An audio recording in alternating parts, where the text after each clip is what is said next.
Hello everyone, आज हम लोग जानेंगे class 9 economics chapter 3 poverty as a challenge, यानी गरीबी एक प्रकार का चैलेंज बना हुआ अभी भी इंडिया के लिए कैसे। इस चैप्टर में हम लोग जानेंगे पॉवर्टी के बारे में, पॉवर्टी लाइन के बारे में, सोशल साइंटिस्ट क्या कहते हैं पॉवर्टी के बारे में, उसके बारे में, पॉवर्टी एस्टिमेशन के बारे में, ग्लोबली पॉवर्टी सिनेरियो कैसा है उसके बारे में, इन सब के बारे में पढ़ेंगे। सबसे पहले हम लोग जानते हैं गरीबी होता क्या है, पॉवर्टी कैसे जानें कि कोई व्यक्ति पॉवर्टी में है। जब कोई व्यक्ति हंगर में हो, लैक ऑफ शेल्टर हो, यानी उसके पास घर नहीं हो, उसके पास अपने बच्चों को स्कूल भेजने की सुविधाएं नहीं हो, उनके पास बीमारी देख रेख करने के लिए सुविधाएं नहीं हो, क्लीन वाटर की कमी हो, उनके पास साफ सफाई की असुविधा हो और रेगुलर जॉब नहीं हो, तब जानेंगे कि वो व्यक्ति गरीब है। गरीब कौन कौन हो सकता है? लैंडलेस लेबर हो सकते हैं, ओवर क्राउडेड झुग्गी में रहने वाले लोग हो सकते हैं, डेली वेज लेबर है वो हो सकते हैं, वेंडर हो सकते हैं, रिक्शा पुलर हो सकते हैं, चाइल्ड वर्कर हो सकते हैं, भिखारी हो सकते हैं, ये सारे लोग हो सकते हैं। हमारे देश में अभी 27 करोड़ लोग हैं वो पॉवर्टी में जी रहे हैं, यानी पूरे विश्व में सबसे ज़्यादा गरीबी जो है भारत में देखने को मिलता है लगभग, यानी कॉन्सेंट्रेशन यहाँ पे ज़्यादा है, यानी गरीबी जो है जनसंख्या के आधार पे देखा जाए तो बहुत ज़्यादा है यहाँ। अब हम लोग देखेंगे गरीबी के कारण क्या है। ग्रामीण क्षेत्रों में वहाँ पे लोगों के पास ज़मीन नहीं है, अनएम्प्लॉयमेंट है, फैमिली बहुत बड़ी है, पॉपुलेशन ज़्यादा है, इलिटरेसी अशिक्षा बहुत ज़्यादा है उनमें, कुपोषण का दर है, चाइल्ड लेबर ज़्यादा है और उनको सहायता करने वाला भी कोई नहीं है। बैंक या कोई सेल्फ हेल्प ग्रुप या किसी तरीके की कोई सहायता देने वाला नहीं है, इस वजह से वहाँ गरीबी ज़्यादा देखने को मिलती है। गरीबी होती कैसे है उसको समझाने के लिए एक स्टोरी दिया गया है यहाँ पे अर्बन केस का, जिसमें रामचरण नाम का व्यक्ति है जो रांची में एक आटा मिल में काम करता है, जो 1500 रुपया मुश्किल से कमा पाता है। उसमें भी उसके अपने माँ बाप को भेजना पड़ता है, उसी पैसे में से उसकी बीवी भी घर को मदद करने के लिए घर घर जाके काम करती है, जिसके बदले उसको 800 मिलते हैं, और उसका बड़ा पुत्र जो है लड़का, उसको भी चाय दुकान पे काम करने के बदले 300 मिलते हैं। इनके 4 संतानें हैं, एक छोटे से घर में ये लोग रहते हैं और जैसे तैसे अपना जीवन यापन करते हैं। इनके लिए जूता पहन पाना लग्जरी चीज़ है, यानी अमीरी का प्रतीक है। यानी टोटल महीने का मुश्किल से ये लोग 2600 रुपया कमा पा रहे हैं। 6 आदमी की इनकी फैमिली है, उसी में से माँ पिताजी को भी भेजना पड़ता है। कैसे ये जीवन चला पाते होंगे, कैसे बच्चों को शिक्षित कर पाते होंगे, सोचने वाली स्टोरी है ये। तो यहाँ ग्रामीण क्षेत्र की भी कहानी दी गई है लखा सिंह के बारे में, जो मेरठ उत्तर प्रदेश में रहता है, जिसके पास अपना कोई लैंड नहीं है। वो अलग अलग प्रकार के काम करता है फार्मर्स के खेतों पे, उसके बदले उसको मुश्किल से दिन के 50 रुपये मिल पाते हैं। इसके फैमिली में 8 मेंबर है, 2 वक्त की रोटी ये मुश्किल से जुटा पाता है। ये एकदम कच्चा हाउस में रहता है जो एकदम फूस की बनी हुई है। इसकी जो बीवी है, महिलाएं हैं घर की, वो फायर वुड कलेक्ट करती है, जलावन कलेक्ट करती है और चारा इकट्ठा करती है ये लोग। बाकी ये इनके पिताजी जो थे वो बचपन में ही डेथ कर जाते हैं हेल्थ केयर के अभाव में, और माताजी जो है इनकी सेम बीमारी है इनको भी, और अब मृत्यु का इंतज़ार कर रही है। वो सोच रही है इस गरीबी से मौत अच्छा। 10 ईयर ओल्ड का जब था ये लखा सिंह, उसी समय से ये काम करने लगा। स्कूल तो है इसके गांव में, लेकिन ये स्कूल कभी जा नहीं पाया। साबुन और तेल का उपयोग कर पाना इन लोगों के लिए अमीरी का प्रतीक है, यानी अमीर लोग साबुन और तेल का यूज़ करते हैं। यानी ये भी मुश्किल से 1500 रुपये कमा रहा है, और 8 आदमी का फैमिली कैसे चल पाता होगा सोच सकते हैं। गरीबी का एक पैमाना सेट कर गया है हमारे देश में कि जो व्यक्ति 2400 कैलोरी ले पा रहा है और 816 रुपया महीने का कमा पा रहा है एक व्यक्ति पे, यानी 5 व्यक्ति का यदि फैमिली है तो 4080 रुपया कमा ले रहा है, तो उसको गरीब नहीं माना जाएगा। और अर्बन केस में यही 2100 कैलोरी 1000 रुपया, यानी कि 5 आदमी के फैमिली पे 5000 रुपया यदि वो महीना कमा ले रहा है तो उसको गरीब नहीं माना जाएगा। ये पैमाना सेट किया गया, यानी सोच सकते हैं एक दिन का लगभग 27-28 रुपया जो कमा ले रहा है उसको गरीब नहीं माना जाएगा। यानी 28 रुपया पर डे, सोचिए कितना कम है 2 वक्त के रोटी जुटा पाने को, फिर भी उसको गरीब नहीं माना जा रहा। और अमेरिका जैसे देश में जिसके पास कार नहीं है उनको गरीब माना जा रहा है, और हमारे यहाँ जो 2 वक्त का खाना नहीं ले पा रहा उसको गरीब माना जा रहा है। अलग अलग देशों में अलग अलग प्रकार की डाटाएँ देखने को मिलती है हम लोग। वही चीज़ यहाँ दिया गया है कि अमेरिका जैसे देश में जिनके पास कार नहीं है उनको गरीब माना जाता है, लेकिन हमारे देश में जो खाना 2 वक्त का नहीं खा पाए उसको गरीब माना जाता है। गरीबी का ये दोहरा मापदंड अलग अलग देशों में देखने को मिलता है। पॉवर्टी लाइन का कैलकुलेशन कैसे होता है? कहता है ये एक कॉमन मेथड है जिससे जो है इनकम और उनका कंजप्शन लेवल माप लिया जाता है कि इनकम कितना है और कंज्यूम कितना कर रहे हैं। इसमें जो डिफरेंस है यानी आमदनी अट्ठनी और खर्चा रुपया है तो वो व्यक्ति गरीब, नॉर्मल सी बातें होगा ही होगा। इसमें मिनिमम लेवल रखा गया है जो कि जीवन जीने के लिए कम से कम मूलभूत आवश्यकताएं चाहिए, उसको भी वो व्यक्ति फुलफ़िल नहीं कर पाता है, जैसे कि खाना, कपड़ा, फुटवेयर्स, एजुकेशन, हेल्थ केयर, ये सब भी नहीं ले पाए, तब उन व्यक्ति को पॉवर्टी लाइन क्रिएट किया गया है। यानी ये सब फैसिलिटी नहीं ले पाए तो उसको माना जाएगा पॉवर्टी लाइन से ये बिलो है, यानी नीचे है, यानी उनको गरीब माना जाएगा। ऊपर में ग्राफ दिया गया है जिसमें दिखलाया गया 1993 में जो रूरल एरियाज है और अर्बन एरियाज है उसमें गरीबी यानी 50 और 30 है। टोटल जो है 44.3 डाटा है, यानी हर एक 2 में से 1 आदमी उस समय जो है गरीब था। बाद में ये 2011 से 12 में हर एक 5 में से 1 आदमी गरीब दिखलाया जा रहा है, यानी 21.9 रेशियो का डाटा दिया गया है। यहाँ सोशल साइंटिस्ट यानी समाज के जो थिंकर्स होते हैं, चिंतक होते हैं, उनका क्या कहना है गरीबी के बारे में?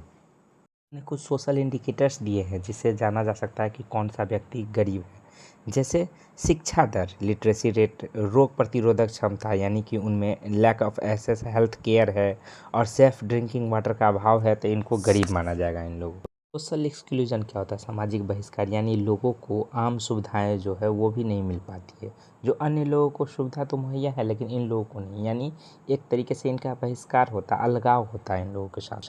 वल्नरेबिलिटी है कि कौन लोग वल्नरेबल है, असुरक्षित है? SC ST, rural agriculture labour और अर्बन कैजुअल लेबर, ये लोग जो है वल्नरेबल है यानी असुरक्षित है, यानी भविष्य में ये लोग जो है गरीब होने के चांसेस इनके ज़्यादा हैं और अभी भी ये लोग गरीबी में जी रहे हैं ज़्यादातर लोग।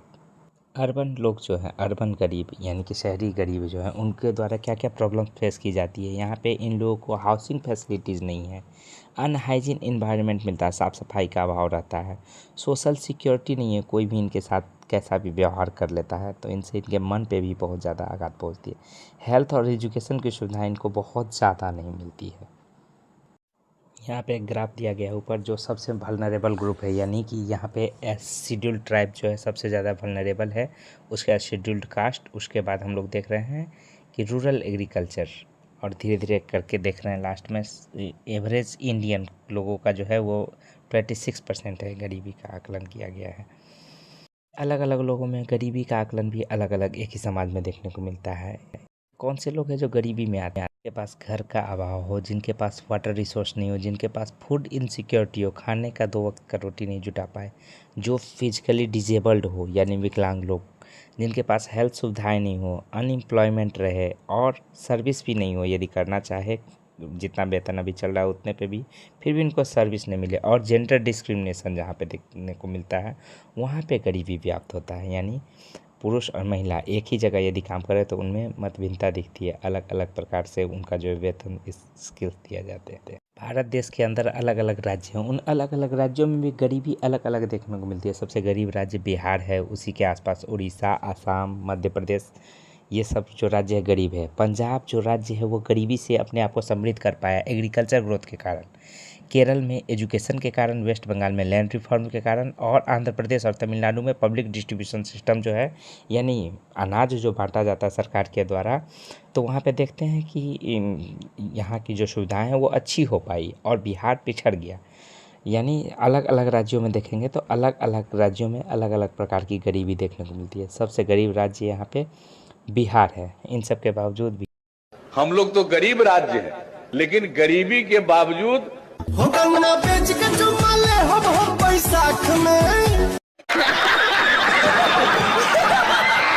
अलग देश है, उनके रिसोर्सेस भी अलग अलग है तो गरीबी का आकलन भी अलग अलग है। चाइना जो सबसे ज़्यादा गरीब देश था एक समय, अब जो है अपने आप को सबसे समृद्ध देश घोषित कर लिया है। ये कैसे हो सका? इसने ह्यूमन रिसोर्स पे काम किया। साउथ ईस्ट एशिया भी धीरे धीरे चेंज हो रहा है, लेकिन चाइना की तरह रैपिड परिवर्तन यहाँ देखने को नहीं मिला। सब सहारन अफ्रीका में अभी गरीबी का स्तर जो है 41% है, और लैटिन अमेरिका में स्थिति जस की तस पहले की तरह ही बनी हुई है और रशिया जो कल तक समृद्ध था अब धीरे धीरे गरीबी वहाँ पे फिर से बढ़ने लगी है। ये सब देशों में घट रही है, वहाँ पे पुनः जो है चक्रण द्वारा बढ़ रही है।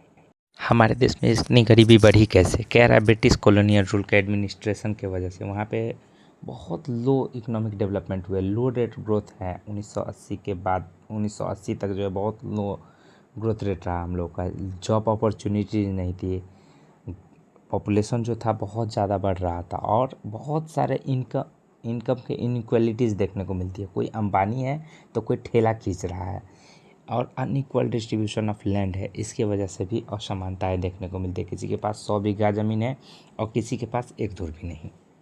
इसकी वजह से भारत में गरीबी की व्याप्तता देखने को मिलती है हम लोगों को। गरीबी दूर करने के लिए सरकार के द्वारा कौन कौन से कदम उठाए गए हैं इसके बारे में यहाँ दिया जा रहा है कि फार्मर डेवलपमेंट प्रोग्राम चलाया गया, ड्राउट एरिया डेवलपमेंट प्रोग्राम चलाया गया, मिनिमम नीड्स प्रोग्राम चलाया गया, नेशनल रूरल एम्प्लॉयमेंट एक्ट चलाया गया और सबको एम्प्लॉयमेंट मिले इसकी भी जवाबदेही तय की गई ताकि गरीबी दूर किया जा सके। गरीबी दूर करने के लिए सरकार ने कौन कौन से कदम उठाए, इसमें सबसे पहला है मनरेगा 2005। ये कहता है कि 100 दिनों तक गारंटेड, यदि कोई व्यक्ति काम करने को इच्छुक है, काम नहीं है उसके पास, तो 100 दिनों तक उसको रोज़गार दिया जाएगा। 1/3 जो सीट है ये महिलाओं के लिए रिजर्व है और ये जो है डेली एम्प्लॉयमेंट भत्ता देता है, यानी कि प्रत्येक दिन जो है रोज़गार मिलता है लोगों को 100 दिनों तक।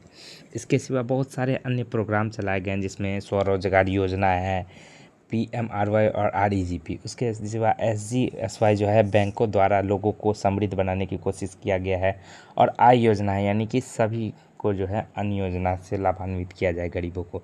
ये सारा योजना है ताकि गरीबी से लोग उठ सके, गरीबी से बढ़ सके, अपना स्वरोजगार कर सके, अपना कोई बिजनेस सेटअप कर सके। बैंक से लोन दिलवाएगी सरकार या सेल्फ हेल्प ग्रुप के द्वारा, स्वयं सहायता समूह के द्वारा लोन दिलवाएगी जिससे ये समृद्ध हो सके, अपना व्यवसाय स्थापित करे और स्वरोजगार से जुड़ के अपनी स्थिति को ठीक कर सके। ये सारे प्रोग्राम्स इसलिए चलाए जाते हैं ताकि गरीबी को दूर किया जा सके। लेकिन फिर भी बहुत ज़्यादा स्थिति सुधर नहीं पाई है। क्यों? क्योंकि यहाँ पे ओवरलैप हो रहा है, बहुत सारे प्रोग्राम जो है एक दूसरे से टकरा जा रहे हैं या फिर क्रियान्वयन का अभाव है, सरकार की मंशा ठीक नहीं है या अच्छे से क्रियान्वित नहीं हो पा रहा है। इसकी वजह से गरीबी दूर नहीं हो पा रही है। इसके पीछे बहुत सारे चैलेंजेज है। चैलेंज क्या क्या है? सबसे पहला है कि health care, education, job security, gender inequality, security, ये सारी चीज़ें जब तक दूर नहीं हो पाएगी, लोगों को एजुकेशन नहीं मिल पाएगा, हेल्थ फैसिलिटी नहीं मिल पाएगा, तब तक लोग गरीबी में जीते रहेंगे। तो यदि लोगों को समृद्ध करना है तो ये सब दूर करना होगा। लोगों को पॉलिटिकली रूप से स्टेबल करना होगा, यानी राजनीति में लोग आएंगे, कास्ट सिस्टम हटेगा, तो इन सब से जो भेदभाव होता है लोगों के साथ, गरीबी जो होती है वो भी दूर होता चलाएगा। तो इस पर हम लोगों को वर्क करना होगा, आगे आना होगा, जिससे सभी लोगों को एजुकेशन, हेल्थ की सुविधाएं मिल सके, सारे लोगों को घर, आवास, टॉयलेट योजनाएं मिल सके ताकि सब लोग क्या हो सके, आगे बढ़ सके। इसके बाद हम लोगों को गरीबी कहीं भी नहीं दिखे। नहीं, हम लोगों ने गरीबी देखी है। चल झूठा। Okay, thank you, all the best.